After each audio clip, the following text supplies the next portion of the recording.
Dear students, तो ये memory based question हैं गेट 2026 के। गेट का एग्जाम कैसे क्वेश्चन आए हैं देखते हैं, और आसान क्वेश्चन है।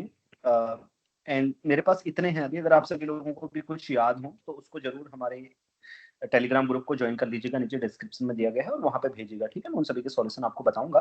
और आगे बढ़ने से पहले आपको बता देता हूँ इंटीग्रेटेड कोर्स के बारे में। यदि आप आने वाले NBHM, GATE, TFR, CMI, SI या किसी भी एग्जाम के लिए एक साथ प्रिपेयर करना चाहते हैं पीएचडी इंटरव्यू के लिए, तो हमारा इंटीग्रेटेड कोर्स शुरू होने वाला है, उसको आप ज्वाइन कर सकते हैं, ठीक है। उसके बारे में अधिक जानकारी लेने के लिए डिस्क्रिप्शन में कॉन्टेक्ट नंबर होंगे और यहाँ नीचे स्क्रीन में भी कॉन्टेक्ट नंबर होंगे, उसके विषय में आप जान सकते हैं। तो चलिए जानते हैं। लेट, ये आपको लाप्लास इक्वेशन दी गई, राइट। ये पूछा गया सबसे पहले। देखो यहाँ पे मजे की क्या बात है कि इसका सॉल्यूशन यही है, right. X square minus y square is the solution. And boundary पे क्या कर रहा है, यूनिट सर्कल की बाउंड्री पर यही है, तो सेटिस्फाई होगा ही होगा, राइट। तो और ये वेरीफाई भी कर सकते हो, क्योंकि del square u by del x square 2 आएगा, वो -2 आएगा, 0 हो जाएगा। तो ये निकालना हो तो आसानी से अब मैं इसकी कैलकुलेशन आपको बता देता हूँ। 1/2 का स्क्वायर आएगा पहला वाला, राइट। 1/2 का स्क्वायर 0 पुट करने पे, और दूसरा वाला माइनस माइनस की वजह से फिर 1/2 का स्क्वायर, यानी कि 1/4 1/4। तो ये आ जाएगा कितना, 2/4 इंटू 4, तो 2 आ गया आंसर, ठीक है। अगले वाले में इसमें देखो, ये फिर से लाप्लास इक्वेशन और नीचे कंडीशन दी गई है। ये आपके इस तरीके के उसमें है, रेक्टेंगल में। तो इसमें देखें तो आप इससे गेस करें सॉल्यूशन, ये ठीक है। पहले गेस करने की कोशिश करें। x प्लस वाई इसका सॉल्यूशन है, देखो। और वो x प्लस वाई कोई भी linear polynomial in x and y, क्योंकि सेटिस्फाई करेगा इसको, क्योंकि डबल डेरिवेटिव 0 हो जाएंगे, राइट। तो ये 0 होगा, तो x प्लस वाई, फिर वहां पे वैल्यू पूछी है कि भाई इसकी वैल्यू बताओ जो भी है। फिर क्या, कितने की वैल्यू पूछी थी, क्या पूछा था? चलो ठीक है, जो भी पूछा था फिर वो आप आंसर निकाल सकते हैं, क्योंकि अगर 1 2 पूछा हो तो 1 और 2 तो ऐड करना सभी को आता है, राइट। ये टोपोलॉजी का क्वेश्चन है। ये इस तरीके के सर्कल्स हैं, देखो क्या है, जिनके सेंटर n0 पर हैं। सबसे पहली बात, इसकी कॉम्पैक्टनेस और कनेक्टेडनेस पूछिए। कॉम्पैक्ट तो ये नहीं है, क्यों? क्योंकि ये ऐसे सर्कल्स हैं जिनके सेंटर्स कितने हैं, n0 पर, रेडियस क्या है, 1/n² है। तो पहला सर्कल तो ऐसा आएगा, पहला सर्कल ये आएगा। दूसरा सर्कल भले ही इसको कट करे, जैसे वो 2 पे होगा इस तरीके से, लेकिन उसकी रेडियस होगी 1/4। फिर तीसरा वाला सर्कल ऐसे आएगा, भले ही कट करे, राइट। अभी आप एग्जैक्टली देख सकते हैं, तो इस तरीके से। और फिर ये इस तरीके से कॉन्ट्रैक्ट होती जाएंगे इनकी रेडियस काफी, राइट। और ये फिर दूर दूर हो जाएंगे, ठीक है। वो वेरीफाई कर सकते हैं आप आसानी से। मुझे जैसे यहाँ पे 3 पॉइंट है, तो 3 में 1/9 माइनस करो, एंड 3 में प्लस 1/9 करो, राइट। 1/9 और उधर से 1/4 16 माइनस होगा, ये तो 1 के बराबर नहीं हो रहा है, तो यही डिसजॉइंट हो जाएंगे, आई थिंक। ओके, सो मतलब यहाँ से ये डिसजॉइंट होने लगेंगे। तो ये पहली बात, नॉन कनेक्टेड तो हो गया, ठीक है। तो ये नॉन कनेक्टेड आपको दिखाई दे रहा है। दूसरा ये अनबाउंडेड, ऑब्वियसली ये देखो इसमें, क्योंकि ये वाले जो पॉइंट है यहाँ पे, ये सारी सीक्वेंस अनबाउंडेड है, तो ये अनबाउंडेड प्लस अनकनेक्टेड है, राइट। नॉट कनेक्ट, डिसकनेक्टेड है। तो इसका आंसर था नॉट कॉम्पैक्ट, नॉट कनेक्टेड। अब इसके बारे में आया है, कौन सी आइडियल थी यहाँ पे, इसमें कौन सी आइडियल थी, x² + 2x + 4, ये थी x² + x + 4 -4, राइट। क्या था, किसको एग्जैक्टली याद है? मैं देखूं क्या भेजा हुआ है, एग्जैक्ट पॉलिनोमियल। सो +4 है, ओके ओके। तो देखो, इसको करने का मैं आपको एक तरीका बताता हूँ इरेड्यूसिबिलिटी का। अगर आप इसको ये करें तो x² कन्ग्रुएंट, तो हम क्या चाहते हैं, क्या किसी के लिए ऐसा होगा 7, राइट, mod 11। ये आसान है, इससे वेरीफाई करना, अदरवाइज स्क्वायर से कैलकुलेशन करना कठिन है अगर आप करो तो, ठीक है। ये टेक्निक है कि भाई कौन कैसे करेगा, समझ गए। तो इसमें देखो, अब आप इससे जल्दी वेरीफाई कर सकते हो। 1 2 रखो, नॉट कन्ग्रुएंट टू mod 7 आएगा, तो कोई भी दो कॉन्सिक्यूटिव रखनी, बस आपको 2 3 रखो, 3 क्रॉस 4 रखो, इसमें जल्दी हो जाता है, ठीक। इसलिए अगर आप ऐसे करेंगे तो ये इरेड्यूसिबल पॉलिनोमियल आएगी। और फिर नीचे पूछा है कि इससे जनरेट होने वाली आइडियल क्या प्राइम होगी, क्या इससे जनरेट होने वाली आइडियल मैक्सिमल होगी, ठीक है। क्या इससे जनरेट होने वाली, क्या ये इरेड्यूसिबल पॉलिनोमियल है, ऑब्वियसली इरेड्यूसिबल पॉलिनोमियल है। पीआईडी में क्या करेगी, मैक्सिमल आइडियल को जनरेट करेगी, और उससे क्वेश्चन करेंगे तो वो फील्ड भी होगा, ठीक है। यही 3 ऑप्शन थे, और चौथा ऑप्शन था नॉट अ प्राइम आइडियल। तो फिर वो गलत हो गया, 3 ऑप्शन इसके सही हो गए, एमसीक्यू है। अगला वाला फंक्शनल का है। ये देखो, आपने ऑलरेडी फंक्शनल के कोर्स में पहले दिन किया था, ठीक है। मैंने आपको स्टूडेंट्स बताया था, अगर आप गेट का क्विक कोर्स करना चाहते हैं तो मेंबरशिप लेके देख सकते हैं। तो फंक्शनल में जितना भी कराया था, सारा कुछ उस कोर्स से हो सकता था। वैभव, एग्री?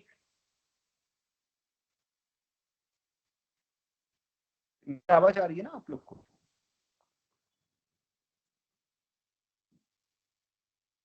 Yes sir. कोई, हाँ ठीक है चलो। तो वैभव चला गया आई थिंक। सो देखो ये सब हमने पहले ही दिन किया था, अगर आप देखोगे तो इसमें देखो नॉर्म ऑफ टीएक्स करोगे ना, तो क्या आएगा, इसकी नॉर्म आएगा, सुप नॉर्म है यहाँ, इसकी नॉर्म है, राइट। ऑब्वियसली ये जो इस सीक्वेंस का सुप्रीम होगा, sup n greater than equal to 1 mod xi by n, ये less than equal to sup, ये है, राइट। तो इसका मतलब ये बाउंडेड लीनियर ऑपरेटर हो गया। पूछा था कि ये ऑपरेटर बाउंडेड है और इसका इनवर्स क्या बाउंडेड है। इनवर्स बाउंडेड होने के लिए क्या चाहिए, देखो बच्चों, इनवर्स बाउंडेड होने के लिए ये लोअर बाउंडेड होना चाहिए, ऐसा, राइट।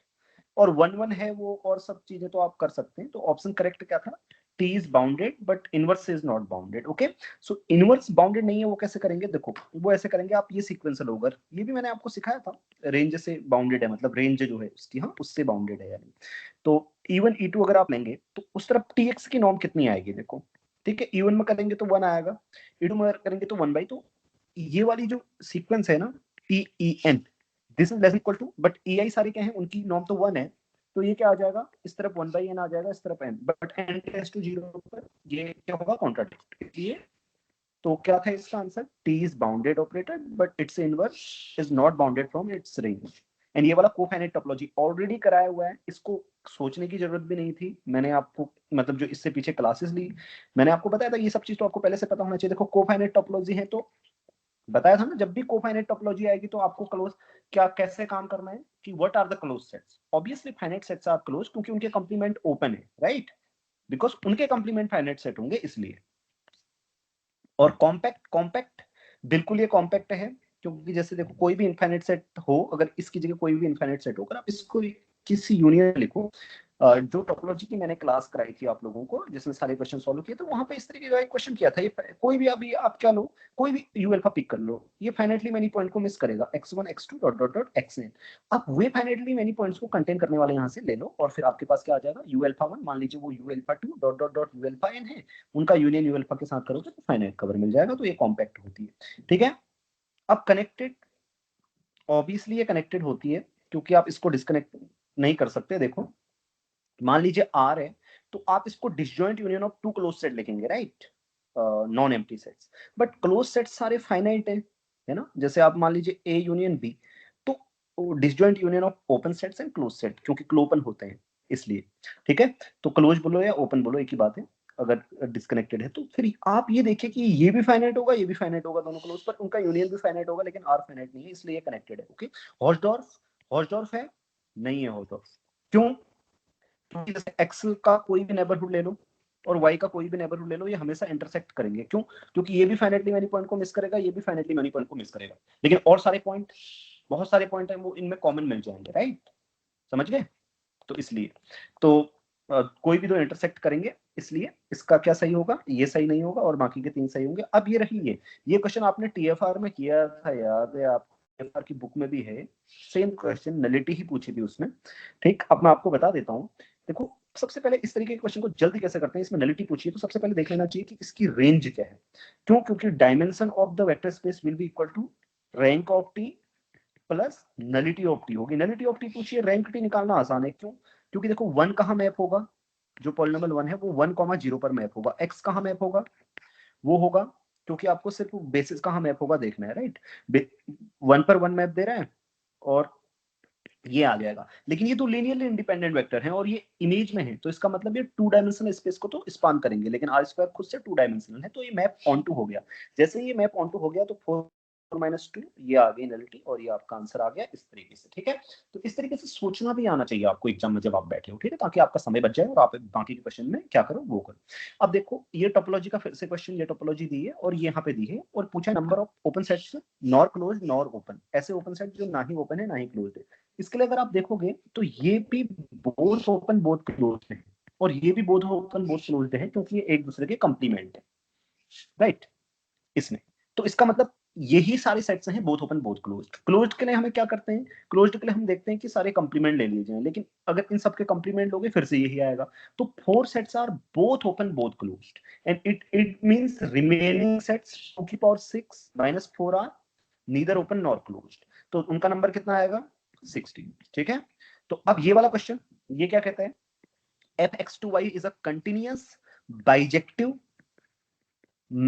मैप, ठीक है।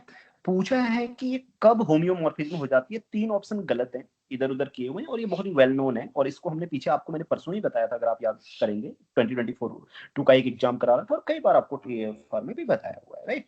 क्या कहता है कि, और जो भी रेगुलर व्यूअर्स हैं यूट्यूब में वो जानते होंगे इस बात को, तो सी अगर एक्स आपका कॉम्पैक्ट है और वाई हॉर्सडॉर्फ है, ठीक है, तो देखो वाई हॉर्सडॉर्फ है तो क्या होगा, कोई भी क्लोज सेट ले लीजिए आप, ठीक, क्लोज सेट फिर से कॉम्पैक्ट होगा, क्योंकि कॉम्पैक्ट का क्लोज सेट मींस कॉम्पैक्ट। तो F is a closed, F continuous है तो इसका मतलब एफ ए कॉम्पैक्ट सबसेट होगा किसका, वाई का। लेकिन हॉर्सडॉर्फ के कॉम्पैक्ट सेट हमेशा क्या होते हैं, क्लोज्ड। इसका मतलब F is a closed map. जब एफ क्लोज्ड मैप हो जाएगा it means F inverse continuous, that means F is a homomorphism, और यही वाला ऑप्शन उसमें सही होगा, ठीक है। मैंने गलत ऑप्शन यहाँ नहीं लिखे हैं। तो number of topologies of 1 2 3 with exactly 4 elements. इसको करने के लिए आप क्या करते हैं, इसको करने के लिए ये सोचिए 5 और x तो हमेशा होते हैं। अब यहाँ पर जो है एक डबलटन पक्का होना चाहिए, राइट। 2 सिंगलटन से काम नहीं बनेगा। क्यों नहीं बनेगा, जैसे मैं ये एग्जांपल से आपको समझा रहा हूँ। मतलब ऐसा होना चाहिए 1 2 3 में से ए बी, और यहाँ पे कोई सिंगलटन होगा उसका नाम मैं सी रख देता हूँ। अब ये ए बी सी सेम भी हो सकते हैं, मतलब ये डिस्टिंक्ट नहीं है, ये 1 2 3 में से कुछ भी वैल्यू ले सकते हैं, ठीक। तो ए और बी तो डिफरेंट होंगे, लेकिन सी इनमें से एक हो सकता है। तो इस तरीके की ही टोपोलॉजी बनेगी 4 की। क्यों, क्योंकि 2 सिंगलटन क्यों नहीं हो सकते, मान लो 2 सिंगलटन है तो उनका यूनियन भी होना चाहिए, फिर 5 एलिमेंट आ जाएंगे। इसलिए एक डबलटन का होना यहाँ बहुत जरूरी है, और दूसरा वाला फिर सिंगलटन ही होना चाहिए। ओके, क्यों, क्योंकि अब कोई दूसरा डबलटन लेंगे उसका इंटरसेक्शन सिंगलटन आएगा इसके साथ, इसलिए फिर 5 सेट हो जाएंगे, ठीक है। इस तरीके से सोचेंगे तो अब देखो यहाँ पे क्या होगा। आप इसको ऐसे सोचो कि ए और बी कितनी वैल्यू ले सकते हैं, 1 2 3 में से 3 वैल्यूज ले सकते हैं, और सी मान लीजिए जो यहाँ है वो यहाँ नहीं है, मतलब ये डिसजॉइंट है, ठीक है। तो उस केस में सी की कितनी वैल्यू हो सकती है, जैसे मतलब उस केस में तीन तीन टोपोलॉजी आएंगी, राइट। 3 टोपोलॉजी आएंगी, मतलब जिस केस में ये सारे डिस्टिंक्ट है, ए बी सी, है ना। जैसे मान लो कि ये 1 2 3 है। अब यहाँ पे ऐसे सोचो कि यहाँ पे 3 है तो यहाँ 1 2 होगा, यहाँ पे 2 है तो यहाँ 1 3 होगा, यहाँ पे 1 होगा तो वो होगा, मतलब इस केस में ऐसा है 3। ओके, अब एक केस ये वाला है जिसमें इस तरीके की दिखे, ठीक है। अभी एबीसी को मतलब तीनों डिस्टिंक्ट दिखे ऐसा मानो। एक केस ये वाला है कि कुछ इस तरीके की दिखे टोपोलॉजी, ये भी टोपोलॉजी है, राइट। और ये जो ए है ना, यहाँ पे मैं सी ही रखता हूँ, तो ये सी 2 वैल्यूज ले सकता है ए और बी में से। हर डबलटन सेट के लिए ये 2 वैल्यूज ले सकता है। जैसे यहाँ पे मैं एक एग्जांपल समझा देता हूँ, 1 2 और 2, ठीक है। और फिर अगला वाला एग्जांपल ऐसे ही 1 2 डबलटन को फिक्स करो, लेकिन डिसजॉइंट वाला नहीं लेना है, कॉमन वाला लेना है 1। तो ऐसे कितने डबलटन होते हैं, 3 होते हैं, उनके लिए कितनी आएंगी, 6। तो टोटल टोपोलॉजीज 9 आ जाएंगी। ये आंसर हो जाएगा आपका। और ये बहुत आसान क्वेश्चन है, और मैं आपको अक्सर इस तरीके से सोचना बताता हूँ, राइट। अगर आप उसमें वैसे सोचते ना आप, ये बहुत ही आसान है। देखो क्वेश्चन अगर नहीं सोचा तो समय लगा होगा आपको। कैसे, तो कभी भी हो ना इजीली देखना वो करिए। P Q M N R में है, अब फील्ड इधर उधर हो सकता है लेकिन कॉन्सेप्ट सेम है। एस कोई इन्वर्टिबल मैट्रिक्स है जो दोनों को ट्रायंगुलराइज कर रही है, okay. P Q minus Q P फिर क्या होगी पूछा है, ठीक है। उसके ऑप्शंस पूछे बट मैं आपको बता देता हूँ, ठीक है। सी देखो, सबसे पहली मेरी बात देखो कि S P Q inverse and S Q S inverse, इनके बारे में सोचो आप सबसे पहले बस, ठीक है। मान लो इसको ए मान लो, इसको बी मान लो, ठीक है। तो ये अपर ट्रायंगुलर है, तो ए बी माइनस बी ए, ठीक है। ए बी माइनस बी ए क्या होगा बताओ, दिस इज, क्यों, क्योंकि इनके ये भी अपर ट्रायंगुलर होंगी। हाँ, ए बी का प्रोडक्ट करोगे वो भी अपर ट्रायंगुलर, बी ए भी अपर ट्रायंगुलर आएगी। 2 अपर ट्रायंगुलर का प्रोडक्ट अपर ट्रायंगुलर होता है, तो इनके डायगोनल एलिमेंट सेम आएंगे, राइट। ये आपको समझाया था मैंने, जब भी मैं मैट्रिक्स मल्टीप्लिकेशन कराता हूँ आपको बताता हूँ कि देखो इससे ये मल्टीप्लाई होगा तो डायगोनल एलिमेंट सेम आएंगे। तो ये मैट्रिक्स होगी strict lower strict upper triangular, ठीक है। यहाँ होंगे तो ये तो हो गई निलपोटेंट। ये निलपोटेंट हो गई तो ये भी निलपोटेंट होनी चाहिए। कोई बता सकता है जल्दी से, बता सकते हैं ये क्यों निलपोटेंस होनी, क्यों निलपोटेंट होनी चाहिए? Because this will map to this, right. ये दो वो हैं, क्या बोलते हैं उसको, एक्चुअली सिमिलर हैं। कैसे देखो, ऐसे मल्टीप्लाई करो, ठीक है। और इस चीज को आप ऐसे भी लिख सकते हो, ये ऊपर वाली चीज को, हाँ ऊपर वाली चीज को मैं थोड़ा सा एडजस्ट कर रहा हूँ, वही है हाँ ऊपर वाली चीज ही। सर ये चेंज ऑफ बेसिस ट्रांसफॉर्मेशन होगा ना? हाँ हाँ हाँ, एक मिनट, मैं मतलब ये आइसो पहले इसको लिख लूं मैं, Q एक minute, S Q P S inverse, ये कैसे आएगा यहाँ पे? ये वाला तो हमने एडजस्ट कर दिया, एस इनवर्स आना चाहिए था ना, यहाँ पे भी एस आना चाहिए। ओके ओके, तो ठीक है, ये वाली चीज, मतलब मैं ये बोल रहा हूँ P Q minus Q P similar to this. Okay, ये मैं आपको बोलना चाहता हूँ। सो वो ऐसी काम करेगी उसमें, तो समझ गए ना? ये चीज आप बार बार करते हो, S inverse S P S inverse, समझ गए? एस इनवर्स एस वो हो गया। तो ये चीज क्या बन रही है, आप देख लो ये क्या बन गई, S P A B minus B. ठीक है, तो ये वाली matrix P Q minus Q A किसके सिमिलर है? A B minus B A के। ओके, समझ गए? ये देखो ये वाली चीज P Q minus Q P S inverse से निकालो ना आप, मतलब ये तो किसी से भी कंजुगेट करना is homeo sorry algebra homomorphism होती है, राइट श्री सिंधु? तो सब प्रिजर्व करती है आइगन वैल्यूज ईटीसी, मैं आपको डिटेल में बोलूंगा। सो रिंग होमोमॉर्फिज्म में भी है वो, वेक्टर स्पेस होमोमॉर्फिज्म में, तो A B minus B similar है तो उनकी आइगन वैल्यूज भी सेम होंगी, तो 0 0 तो ये निलपोटेंट मैट्रिक्स है। और फिर सारी चीजें जो 4 के 4 ऑप्शन है वो निलपोटेंट मैट्रिक्स के बारे में पूछे गए हैं, वो आप बहुत ही आसानी से जानते हैं, राइट? उनको कि भाई ये निलपोटेंट होगी, अगर ये नॉन जीरो है तो फिर डायगोनलाइजेबल होगी, नॉन जीरो निलपोटेंट कभी भी डायगोनलाइजेबल नहीं होती, और 2 ऑप्शन और हैं ऐसे करके। तो अब आते हैं इसमें, P कोई भी पॉजिटिव डेफिनेट मैट्रिक्स है, तो ये मैट्रिक्स क्या होगी? कंडीशन दी गई है Q के सिंगुलर होने पर, Q के नॉन सिंगुलर होने पर, कभी भी। तो देखो ये बहुत ही आसान है, अगर आप इसको ऐसे देखो, PQ राइट, इसको ऐसे लिख लो। अब ये फिर से यहाँ पे ट्रांसपोज है, तो ये इसको क्या लिख सकते हो आप? ऐसे लिख सकते हो, right? And this thing is always greater than equal to 0, right? Because P is a positive definite matrix. So see, इसको अगर आप देखें ये वेक्टर की तरह है, ओके? ये qx is again a vector, right? So इसलिए अब ये qx अगर 0 but this is always comes out to be positive semi definite, तो हमेशा ही होगी, है ना? पॉजिटिव सेमी डेफिनिट डन हो गया कि पॉजिटिव सेमी डेफिनिट भाई हमेशा होगी। ओके, एंड दूसरा, क्योंकि qx तो कोई भी वेक्टर है। अब दूसरा, अगर नॉन सिंगुलर हो क्यों, तो वो 0 को ही 0 पर मैप करे, राइट? उसके अलावा x अगर नॉन जीरो है तो qx भी नॉन जीरो होगा। जैसे ही qx नॉन जीरो होगा, positive definiteness of p will say कि ये स्ट्रिक्टली ग्रेटर देन 0 होना चाहिए। इसका मतलब q के नॉन सिंगुलर होने पर ये मैट्रिक्स क्या होगी? आपकी पॉजिटिव डेफिनेट मैट्रिक्स होगी। ठीक है, तो अब इसको आता है, इसको तो आपको देखते ही मतलब ये इस तरीके के क्वेश्चन है ना, नीचे आपको ऑप्शन में ढूंढना चाहिए कि वो चीज कहाँ दी गई है। ठीक है, कुछ भी ऑप्शन दिया हो, क्योंकि देखो किसी इसमें एलिमेंट्स कैसे आएंगे, ये कोई भी मैट्रिक्स है, यहाँ आपके पास सारी ट्रायंगुलर मैट्रिक्स है, राइट? अपर ट्रायंगुलर है या क्या है श्री सिंधु? हाँ sir, divide by upper triangular, quotiented by upper triangular. हाँ, अपर ट्रायंगुलर है, तो ये सारी चीज इसको, इस मैट्रिक्स को आप इस सम में लिखो कि पहले तो एक नीचे वाला पार्ट लिख लो उसका, मतलब 0 यहाँ वाले जो भी नॉन जीरो हैं, और उस तरीके से फिर ऊपर वाला ट्रायंगुलर पार्ट लिख लो, अपर ट्रायंगुलर, क्योंकि वो तो अब्सॉर्ब हो जाएगा। तो सारे मैट्रिक्स क्या दिख रहे हैं? ऐसे दिख रहे हैं, राइट? इसका मतलब ये इस तरीके का इसका ये होगा, मतलब इस तरीके के एलिमेंट आएंगे इसमें, यहाँ सब 0, मतलब वही इसके रिप्रेजेंटेटिव हैं, और यहाँ कुछ भी नॉन जीरो एंट्रीज हो सकती हैं, और वो सारे अगर इनमें 1 रखोगे यहाँ पे और बाकी में 0 रखोगे, that will make a basis. And इसकी डायमेंशन वैसे भी ना बहुत ही आसान है, देखो इसको ऐसे मत भी सोचते हो तो आप ऐसे सोचो सिर्फ, क्योंकि इसकी डायमेंशन कितनी है? n square. ट्रायंगुलर मैट्रिक्स की डायमेंशन कितनी होती है? n into n plus one, right? तो कोसेंट की डायमेंशन तो ये आएगी ना, तो ये आ गया n into n minus one by two. और स्क्यू सिमेट्रिक मैट्रिसेस की डायमेंशन ये होती है, जो स्पेस होता है, तो दो सेम डायमेंशन वाले स्पेस क्या होते हैं? ऐसोमॉर्फिक होते हैं। You don't need to even think about like that, क्योंकि अगर कोई भी दो वेक्टर स्पेस सेम है तो उनकी डायमेंशन सेम होती है, राइट? आइसोमॉर्फिक है, तो बस इतना देखना है, तो ये आसानी से हो जाएगा। अब ये आता है कि ये साइक्लिक नहीं है, ऑब्वियसली साइक्लिक नहीं है, क्योंकि जेड एम ये साइक्लिक तभी होता है जब m और n में क्या हो, कोई भी कॉमन फैक्टर ना हो m और n के। ठीक है, तो इसलिए, और बाकी की चीजें आसान है, इसका ऑर्डर 60 है, वो सब आप कर लेंगे, मुझे पता है। और इसके बारे में कि इसका रेगुलर पॉइंट है x से 0 क्या है, देखो इसको पहले स्टैंडर्ड फॉर्म में लिखो, 1/2x, ये x से x कैंसिल हो गया, यहाँ पे ये आएगा dy by dx। यही था या दूसरा था सिंगुलर पॉइंट वाला? सर यही था। ये इंडिशियल इक्वेशन या इंडिशियल इक्वेशन वाला है ये तो, आई थिंक। नहीं सर, ये ठीक है, सिंगुलर इंडिशियल पॉइंट नहीं, ये तो इंडिशियल इक्वेशन वाला है कि ये ओ इसकी हाँ हाँ इंडिशियल हाँ इक्वेशन पर। हाँ सर, हाँ, तो ये अल्फाबेटल रूट।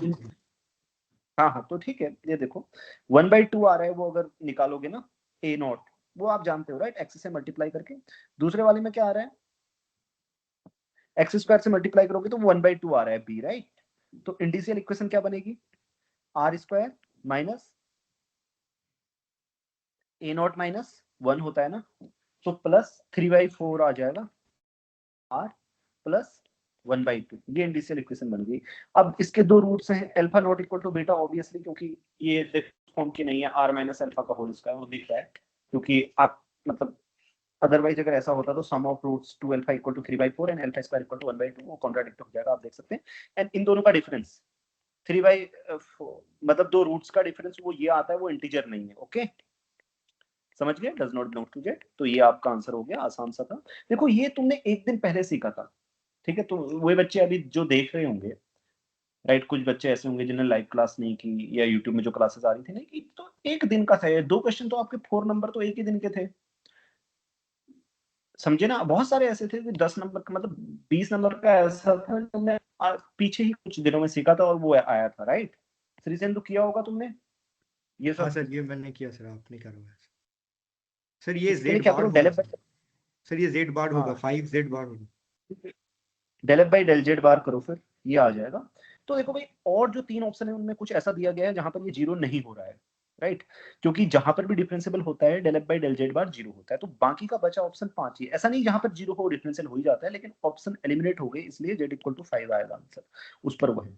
इसके एनुलस में रूट पूछे हैं, ओके, इसके एनुलस में रूट पूछे हैं, तो ये है आपका जेड इक्वल टू 1 और जेड इक्वल टू 3। तो इसको देखो, देखने के लिए बहुत ही आसान है, अगर यूनिट में देखोगे ये वाली चीज डोमिनेट हो जाएगी, राइट, इससे, तो no roots inside this.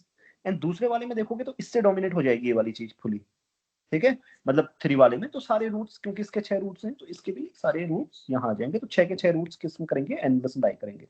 Which of the following is UFD, तो इसमें केवल एक ही ऑप्शन है जो सही है, एमसीक्यू है, आर एक्स यूएफडी होता है क्योंकि आर यूएफडी होता है, और बाकी के ऑप्शन गलत है, ओके। अब ये वाला था, ये वाला आपने किसने जल्दी बताओ ऐसे किया, जल्दी से चुटकी में किया, ये मैं हाँ सर। बताता हूँ फिर मैंने आपको कहाँ लगाया, एकदम किया, कितने सेकंड में किया, हाँ सर, 10 देखते ही सेकंड तो में। हो गया। हाँ सर, देखते ही हो गया। हाँ क्योंकि ये हो जाने चाहिए, मैंने कहा ना अलजेब्रा हमेशा ऐसी होगी कि कर सकोगे जल्दी से। देखो सबसे पहले सब्स्टिट्यूशन प्रिंसिपल यूज करो, x goes to x square map है, मतलब ये होमोमॉर्फिज्म देखा, होमोमॉर्फिज्म देखा, ring homomorphism is correct. 1 1 yes, 1 1 कैसे देखो, 1x इसकी इमेज क्या आएगी, क्यू एक्स स्क्वायर, ठीक है, तो 1x इधर का बेसिस, इसकी कहाँ मैप हो रहा है, बेसिस पे मैप हो रहा है क्यू एक्स स्क्वायर पे, 1x square x to the power 4, तो basis to basis 1 1 onto map है, तो ये यहाँ से 1 1 ऑन टू है, इस क्यू एक्स से क्यू एक्स स्क्वायर में 1 1 ऑन टू है, यहाँ तो 1 1 मैप है, ऑन टू नहीं है, रिंग आइसोमॉर्फिज्म भी नहीं है, ओके। तो ये बहुत ही आसान क्वेश्चन था, अभी के लिए इतने ही क्वेश्चंस सॉल्व करते हैं। इसके बाद जो भी क्वेश्चंस आपको याद हो, ठीक है स्टूडेंट्स, जो भी आपको याद हो वो जरूर नीचे टेलीग्राम को ज्वाइन करो, हमारे ग्रुप को टेलीग्राम लिंक दिया गया है, उसको ज्वाइन करो, और वहां पे सारी डिस्कशंस भी होती रहती हैं, बहुत सारी चीजें आपको टाइम टू टाइम मिलती भी रहती हैं, अपडेट भी मिलते रहते हैं उस क्लासेस ईटीसी के बारे में, ठीक है, तो उसको आप ज्वाइन कर सकते हैं, और वहां पे बहुत सारे क्वेश्चन भेज सकते हैं और मैं उसके आंसर से भी दूंगा, ठीक है। जो भी क्वेश्चन आपके दिमाग में अभी आते हैं, इसके अलावा जो छूटे हुए हैं अभी जो मैंने कवर नहीं किए उनको बताओ, और फिर मैंने फिर एक बार रिपीट कर देता हूँ इंटीग्रेटेड कोर्स के बारे में, ठीक है। इंटीग्रेटेड कोर्स अगर आप लोग ज्वाइन करना चाहते हैं, जो पीएचडी इंटरव्यू हो, एनबीएचएम हो, सीएसआईआर हो, नेट हो, गेट हो, या जितनी भी